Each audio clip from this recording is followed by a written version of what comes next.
Hello guys, welcome back, and I hope you all are doing absolutely fine.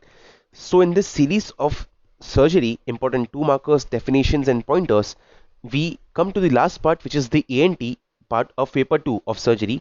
So previously we have covered the full surgery general plus systemic, and along with that we have covered orthopedics, dental part, ophthalmology part, and lastly we end our sessions with the ENT part.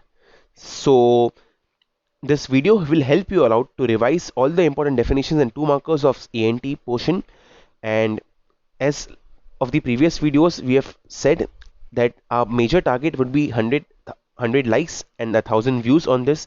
And as soon as it is completed, I'll be releasing the notes on my Telegram channel, of which the link I'll be putting in the description box as well.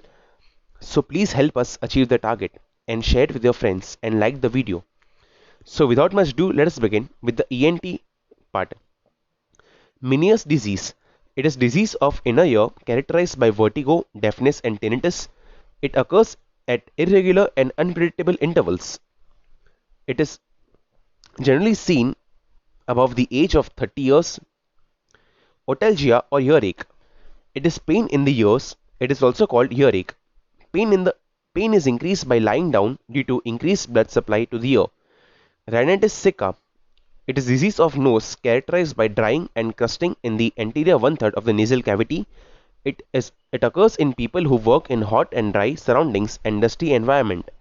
Cerebrospinal fluid rhinorrhea. It is flowing of CSF from the nose. It is due to trauma, spontaneous and congenital. Atrophic rhinitis. It is a chronic inflammatory disease of nose which is characterized by progressive atrophy of mucous membrane and turbinates. Symptoms include foul smell which emits from the nose, loses the sense of smell, dry nose and blocking of nose. Clinical features of mastoiditis: pain in mastoid region, ear discharge, mastoid tenderness and deafness. Cause of Meniere's disease: endolymphatic hydrops, vasospasm, vitamin B complex deficiency, allergy, hormonal disturbances. Clinical features of acute tonsillitis: symptoms include raw sensation in the throat, pain in the throat, fever with chills and rigor, headache with body ache, refusal to eat. Signs include tonsils become swollen, there is foul breath, halitosis, movements of the palate become impeded, speech has become impeded, and enlarged jugular digastric node is often seen. Otitis externa. It is the inflammation of the external ear. It can be acute or chronic. It is due to bacterial, viral or fungal infection. Types of deafness: conductive deafness, sensory neural deafness and mixed deafness. Causes of vertigo. Causes in ear include wax, otitis media, trauma, infection. Causes outside the ear include cardiovascular disease and neurological disease. Otomycosis. It is fungal infection of the external ear which is characterized by severe pain, itching and blackish or brownish discharge. It occurs in rainy season. Causes of otorrhea. Causes in the ear are otitis externa, wax, granulomas, acute and chronic suppurative otitis media. Causes outside the ear include CSF otorrhea and parotid abscess. Causes of otalgia or earache or pain in the ear include wax, otitis externa, trauma and alveolar abscess. Hearing test: finger friction test, watch test, tuning fork test and the voice test, which is also the tuning fork test, which are Rene's and Weber's test. Quinsy or peritonsillar abscess. It is a collection of pus in peritonsillar space which presents between capsule of tonsil and superior constrictor muscle. It is commonly occurring in male. Conductive deafness. It is a type of deafness which is caused by defect in the conductive mechanism of the external and the middle ear. It is due to wax, otitis externa and trauma. Weber's test. It is an auditory function test performed by tuning fork. It is useful for testing unilateral deafness. This test compares BCs, which is bone conduction of the two ears. Types of tympanic membrane perforation: traumatic perforation, acute otitis media and chronic otitis media. In chronic otitis media, we have the pars tensa and pars flaccida, and in pars tensa, we have the membrane central perforation and marginal perforation. Stridor. It is a noisy respiration produced by obstruction to the passage of air. Types of stridor include inspiratory stridor, expiratory stridor, and mixed stridor. Singer notes or vocals nodule. It is condition in which It is a condition which occurs by misuse and overuse of voice. Occurs generally after puberty. Causes of acute pharyngitis are common viral cold, bacterial infection, and exanthema.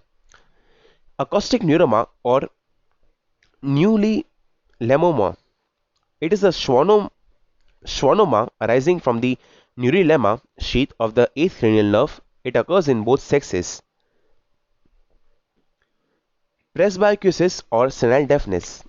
It is a sensory neural type of deafness which occurs due to aging. It occurs in the middle age and the old age. Cause of acute suppurative otitis media. The common causes are infection, trauma, swimming, and reduced vitality. Cholesteatoma. It is a type of chronic otitis media which is soft, pultaceous, and has a great destructive power and capable of destroying the surrounding bone. It is a sac-like keratinizing stratified squamous epithelium. Name paranasal sinuses.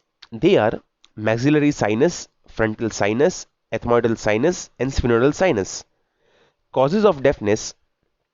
The conductive deafness causes are wax otitis externa, which is acute and chronic, sensory neural deafness due to trauma, infection, and mixed deafness due to otosclerosis, chronic suppurative otitis media. Inference in Rinne's test. Rinne's test positive means when air conduction AC is better than bone conduction BC, it indicates normal hearing or sensory neural deafness. Rinne's is negative when bone conduction BC is greater than air conduction AC, it indicates conductive deafness. Rinne's equivocal when AC and BC are equal, it indicates mild conductive deafness. Rinne's test. It is an auditory function test performed by tuning fork. This test compares duration of air conduction AC of sound and bone conduction BC of sound of the same ear. Types of hearing aids. Body level type and ear level type. In ear level type, we have behind the ear type of hearing aid, spectacle type of hearing aid, insert type of hearing aid, and cross type of hearing aid. Voldier's ring. It is collection of lymphoid tissue scattered in the pharynx. It has efferent vessel but not efferent vessels. It consists palatine tonsil, nasopharyngeal tonsil, tubal tonsils, and lingual tonsils. Little arena. Blood supplies to little arena is by four arteries which anastomose at antero-inferior part of nasal septum. It is common site for epistaxis due to trauma. Deviated nasal septum.